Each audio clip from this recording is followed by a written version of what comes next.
എത്തിക്കഴിഞ്ഞപ്പോഴാണ് ഞാനൊരു സാധനം മറന്നുപോയത്. കീ കൊടുത്തില്ല.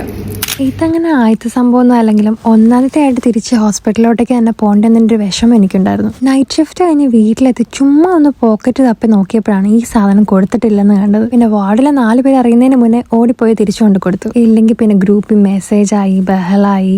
കണ്ട ഒരു ഡ്രാക്കുളക്കൂട്ടൻ്റെ ലുക്കൊക്കെ ഉണ്ടെങ്കിലും ഈ കാണുന്നതാണ് ഞാൻ വർക്ക് ചെയ്യുന്ന ഹോസ്പിറ്റൽ ടോ. സമയം ഇപ്പം ഏകദേശം ഒരു 7:30 7:45. അങ്ങനെ കീ ഒക്കെ കൊടുത്ത് വീട്ടിലെത്തി ഒരു ഹോട്ട് ഷവർ എടുത്തു കഴിഞ്ഞപ്പോഴാണ് ഒന്ന് സമാധാനമായത്. എല്ലാവരും ന്യൂ ഇയർ അടിച്ചു വിളിക്കുമ്പോൾ ഞാൻ ഈ നൈറ്റ് ഷിഫ്റ്റിനും പോയി പിന്നെ വന്ന് കിടന്ന് ഉറങ്ങി തീർക്കുന്നതിന് ഒരു വിഷമമൊക്കെ ഉണ്ടായിരുന്നു. പിന്നെ ഇവിടെ ക്രിസ്മസിനോ അല്ലെങ്കിൽ ന്യൂ ഇയറിനോ എന്തായാലും വർക്ക് ചെയ്തിരിക്കണം. അപ്പം ക്രിസ്മസിനും ബോക്സിംഗ് ഡേക്കും ഓഫ് ആയിരുന്നുകൊണ്ട് ന്യൂ ഇയറിന് ജോലി എടുക്കുന്നതിനെ പറ്റി പറഞ്ഞിട്ട് കാര്യമില്ല. അങ്ങനെ രാവിലത്തെ കലാപരിപാടികളൊക്കെ കഴിഞ്ഞ് പിന്നെ നേരെ താഴോട്ട് പോയി. ഇപ്പോൾ ഇവിടെ നല്ല തണുപ്പാണ്. അതുകൊണ്ട് കുറച്ചു നേരം ഹീറ്ററിന്റെ ചൂടിൽ ഇങ്ങനെ നിന്ന് ചൂട് പിടിക്കണത് എൻ്റെ പതിവാണിപ്പോൾ. പിന്നെ ഈ ജോസ് പ്രകാശ് ഇപ്പം എൻ്റെ ശരീരത്തിലെ ഒരു ഭാഗമായി കഴിഞ്ഞു. പിന്നെ രാവിലെ ഒരു നല്ല ബ്രേക്ക്ഫാസ്റ്റ് എന്ന് പറഞ്ഞാൽ ഇന്ന് ഞാൻ ഉപ്മാവ കഴിച്ചേ. പണ്ടൊന്നും ഈ ഉപ്മാവ് എന്ന് പറഞ്ഞ സാധനം എനിക്ക് കാണരുതായിരുന്നു. അല്ലാതെ ഇപ്പോഴും എനിക്ക് ഇഷ്ടമൊന്നുമല്ല. പിന്നെ വീട്ടിലാണെങ്കിൽ ഇഷ്ടമുള്ളത് ഉണ്ടാക്കി തരാനും കഴിക്കാൻ പറഞ്ഞ് പുറകെ നടക്കാനൊക്കെ ആൾക്കാരുണ്ടല്ലോ. ഇവിടെ അതിനൊന്നും ആളില്ല. അതുകൊണ്ട് ഇവിടെ ഇങ്ങനത്തെ ഇഷ്ടാനിഷ്ടങ്ങൾക്കൊന്നും വലിയ പ്രസക്തിയില്ല. ഓക്കെ, ഇനിയിപ്പോൾ ഞാൻ എൻ്റെ പള്ളിയുറക്കത്തിന് കയറുന്ന സമയമാണ്. എത്രയും കൂടുതൽ നേരം കിടന്നുറങ്ങാൻ പറ്റുന്നോ അത്രയും നേരം കിടന്നുറങ്ങണം. അതിപ്പോൾ രാത്രിയായാലും പകലായാലും